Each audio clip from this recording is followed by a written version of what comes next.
Louvado seja nosso Senhor Jesus Cristo, para sempre seja louvado. Meus amados irmãos, as duras palavras de Jesus sobre o divórcio. O zelo de Jesus, a piedade de Jesus sobre o sacramento do matrimônio.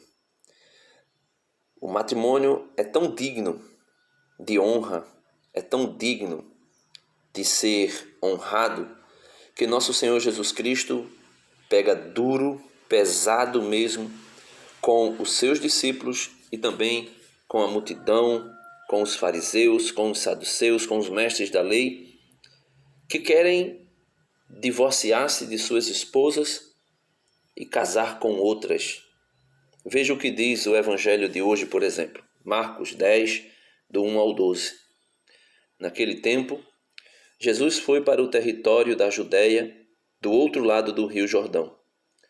As multidões se reuniram de novo em torno de Jesus, e ele começou, como de costume, a ensinar.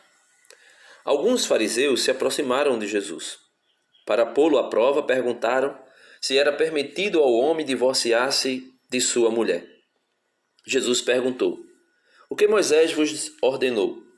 Os fariseus responderam: "Moisés permitiu escrever uma certidão de divórcio e despedi-la. Jesus então disse: "Foi por causa da dureza do vosso coração que Moisés vos escreveu este mandamento. No entanto, desde o começo da criação, desde Adão e Eva, Deus os fez homem e mulher.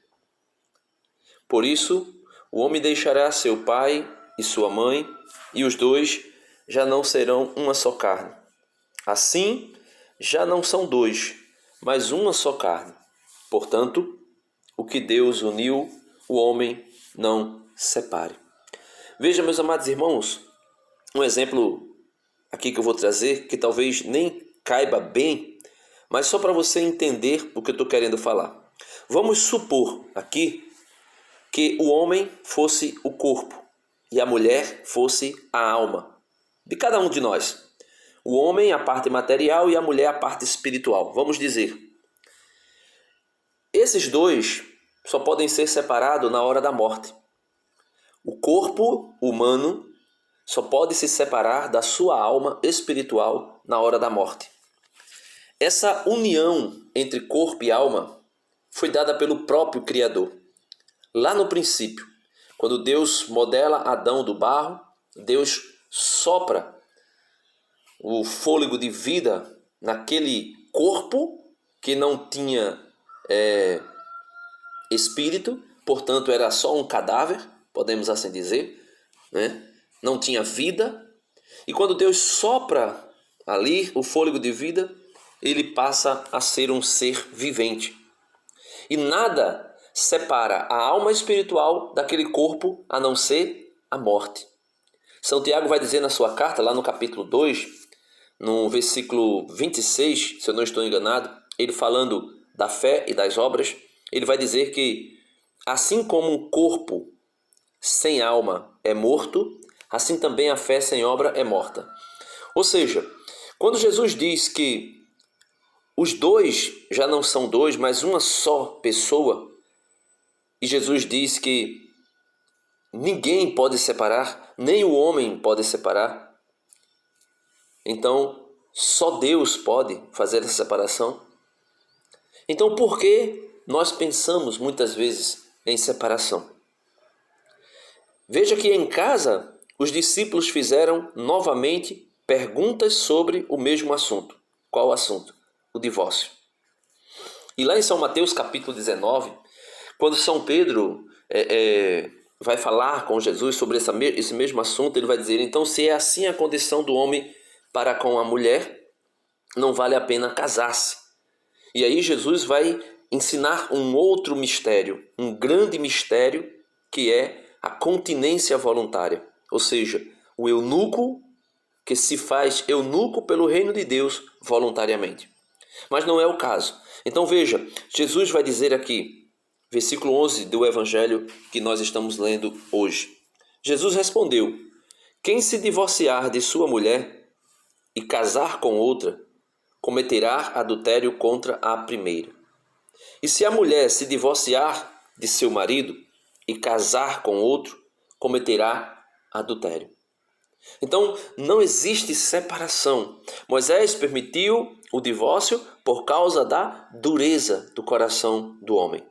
Porque o homem não era capaz de perdoar, o homem não era capaz de reconciliar-se por conta da dureza que estava em seu coração. Então, Denis, quer dizer que o homem e a mulher estão casados até que a morte os separe? É o que a igreja diz. A igreja diz que nós estaremos casados, unidos em matrimônio, se esse matrimônio for celebrado validamente, ele nos fará estarmos unidos até o dia da nossa morte. E não somente eu estou aqui tentando argumentar, explicar, mas o próprio Paulo, o próprio apóstolo São Paulo, que conhecia muito bem a doutrina de Jesus, ele vai dizer na carta aos Romanos capítulo 7, versículo 1 até o versículo 3. Ignorais, irmãos, aí ele diz, fala aos que têm conhecimentos jurídicos, que a lei só tem domínio sobre o homem durante o tempo que ele viver, durante o tempo que ele vive. Assim, versículo 2, São Paulo aos Romanos, capítulo 7, versículo 2. Assim a mulher casada está sujeita ao marido pela lei, enquanto ele vive. Mas se o marido morrer, ficará desobrigada da lei que a ligava ao marido.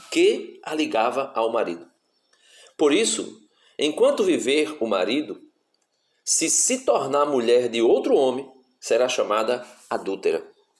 Porém, morrendo o marido, ficará desligada da lei, de maneira que, sem se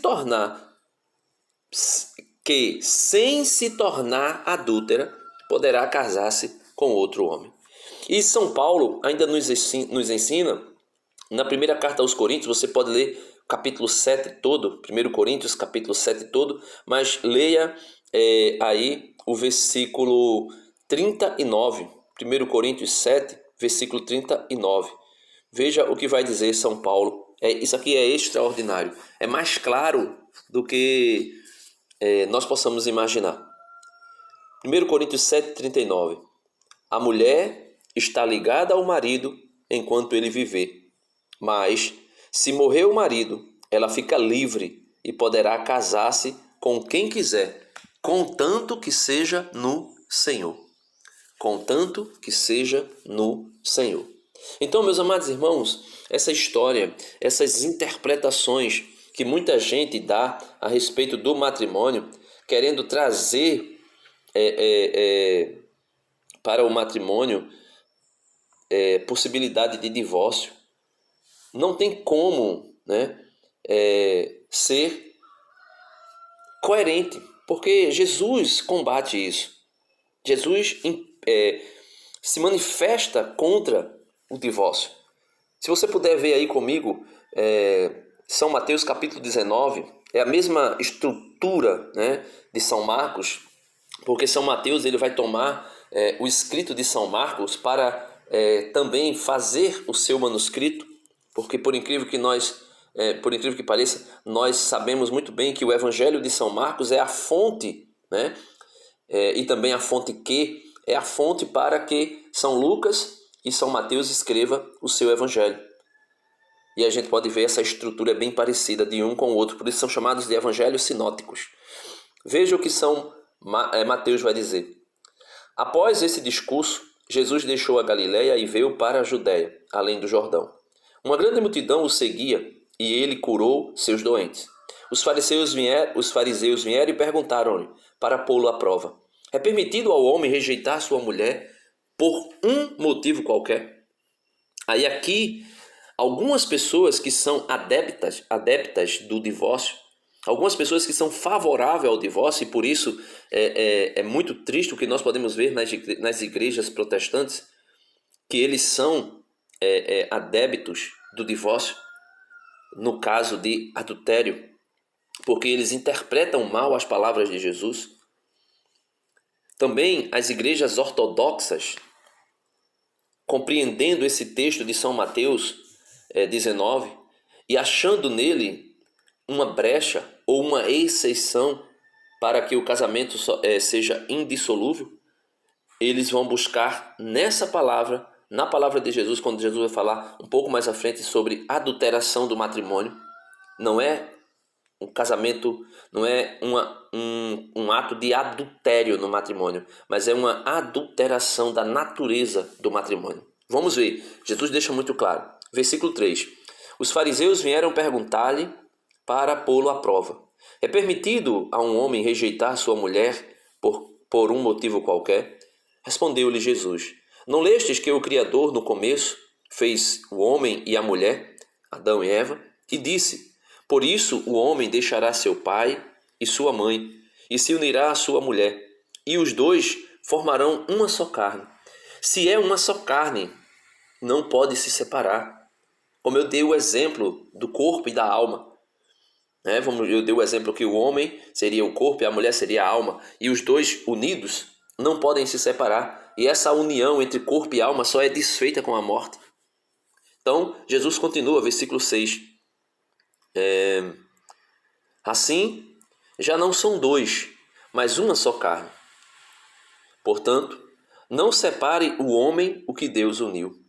Ninguém, nem o Papa, nem o bispo, nem os cardeais, nem toda a igreja reunida, desde daqueles que estão na posição clerical até os leigos, ninguém pode se reunir todos, mas ninguém tem o poder de separar um casal, de dar divórcio a um casal. E aí ele continua, Portanto, não separe o homem o que Deus uniu. Disse-lhes o Senhor. Disseram-lhe, por que então Moisés ordenou dar um documento de divórcio à mulher ao rejeitá-la? Jesus respondeu-lhes, é por causa da dureza de vosso coração que Moisés havia tolerado o repúdio das mulheres. Mas no começo não foi assim. Ou seja, Moisés não é superior a Deus. As orientações pastorais de Moisés não é superior ao que Deus estabelece como lei. E ele continua. Ora, por isso Jesus vai dizer, não a respeito de Moisés, mas ele vai falar de Jonas e de Elias. Ele vai dizer que assim como Jonas passou 3 dias no ventre da baleia, o Filho do Homem passará 3 dias no seio da terra. E ele vai dizer, aqui está quem é maior do que Jonas. E depois ele diz, assim como Elias fez chover, alguma coisa do gênero, não lembro agora como são as palavras exatas, mas Jesus vai dizer, assim como a rainha de Sabá veio ouvir a sabedoria do Salomão, aí ele vai dizer, aqui está quem é maior do que Salomão. Então Jesus é maior do que os profetas. Jesus é maior do que qualquer ser humano. Versículo 9 do Evangelho de São Mateus 19. Ora, eu vos declaro que todo aquele que rejeita sua mulher, aí ele coloca, exceto no caso de matrimônio falso, a tradução da Bíblia da Bíblia Ave Maria, ela é muito específica para não deixar dúvida para os casais católicos. Mas nas demais Bíblias, a tradução para o nosso português, ele fica assim. Ora, eu vos declaro que todo aquele que rejeitar sua mulher, exceto em caso de adultério, aí os ortodoxos e os protestantes vão dizer, aqui está a exceção para a indissolubilidade do matrimônio. Aqui está a exceção. Jesus diz que a exceção é o adultério. Não. Jesus está dizendo que um matrimônio só pode ser desfeito se esse matrimônio for falso. Porque se não é verdadeiro, pode ser desfeito. Pode ser desfeito. E por isso São Paulo, corroborando com Jesus, vai dizer de maneira muito forte em duas de suas cartas, a carta aos Coríntios e também a carta aos Romanos. Vai dizer que a mulher está unida ao seu marido até que ele morra. Se nós lermos, por exemplo, a carta de São Paulo aos Efésios, ele vai deixar muito claro também, lá por volta do capítulo 5, finalzinho do capítulo 5, começo do capítulo 6, que a união entre Cristo e a igreja é semelhante à união entre uma mulher e um homem. E essa união entre Cristo e a igreja é inseparável. Por isso ele vai dizer que Jesus é cabeça do seu corpo, que é a igreja. Não se pode separar uma cabeça de um corpo, meus irmãos. Não se pode. Se acontecer de alguém separar a cabeça de um corpo, isso só, falando aqui no caso de ser humano, somente na hora da morte. Somente na hora da morte. E como é que a igreja, ou melhor, que alguns membros da igreja se separam da cabeça que é Cristo? Pecado mortal. O pecado que gera a morte. São Paulo vai dizer que o salário do pecado é a morte. E somente a morte pode nos separar de Cristo. Não a morte física, mas a segunda morte, que é a morte espiritual, que está no livro do Apocalipse, capítulo 12. Ou seja, o esposo e a esposa só podem ser separados na hora da morte. E aí ele continua. Ora, eu vos declaro que todo aquele que rejeita sua mulher, exceto no caso de matrimônio falso, ou seja, uma adulteração da natureza do matrimônio, e desposa outra mulher, comete adultério. E aquele que desposa uma mulher rejeitada, comete também adultério. Veja, se é dada uma certidão de divórcio, e aquela mulher casa com outra pessoa, cometendo adultério contra o primeiro, então logo eles não estão separados. Se a mulher repudiada, o marido que a repudiou, casa com outra, ele comete adultério contra a primeira. Então logo nós podemos ver que tem um repúdio. Sim, tem um repúdio. Mas não tem uma separação, uma dissolução do matrimônio. A mesma coisa acontece na Igreja Católica. Muitos casais que não conseguem conviver mais, eles acabam se separando de casa, sai de casa. Mas o que a Igreja vai dizer? Se você quiser continuar recebendo os sacramentos, se você quiser continuar tendo uma vida piedosa na igreja, não se relacione com outra pessoa, porque senão você estará cometendo adultério contra o seu esposo, contra a sua esposa. E Jesus é muito enfático nisso. E concluindo, ele vai dizer: seus discípulos disseram-lhe, se tal é a condição do homem a respeito da mulher, é melhor não se casar. Aí diz São Pedro, né, junto com os seus discípulos, com os discípulos de Jesus. Seus discípulos disseram-lhe, se tal é a condição do homem a respeito da mulher, é melhor não casar, não se casar. Respondeu ele, né, Jesus, nem todos são capazes de compreender o sentido desta palavra, mas somente aquele a quem foi dado conhecer. Por isso que muita gente não compreende a natureza do matrimônio e fica aí se divorciando, né? Nessas igrejas protestantes eles se casam, depois se divorciam, se casam de novo e assim sucessivamente. E Jesus vai dizer quais são as palavras, né, que ele também manifesta aqui. Porque há eunucos que o são desde o ventre de suas mães. Há eunucos que, tornados tais pelas mãos dos homens, e há eunucos que a si mesmos se fizeram eunucos por amor ao reino dos céus. Quem puder compreender, compreenda. Então, meus amados irmãos, eu não voltei ainda, pretendo voltar, se Deus quiser, fazer a catequese diária sobre o Evangelho do dia. Mas eu queria deixar aqui hoje esse ensinamento sobre o matrimônio e peço a Deus que o Senhor possa me ajudar a ser fiel no meu matrimônio. Amém. Deus abençoe você, que Deus te ilumine, que Deus possa te fazer fiel ao sacramento do matrimônio que você recebeu na Santa e Amada Igreja Católica. Amém.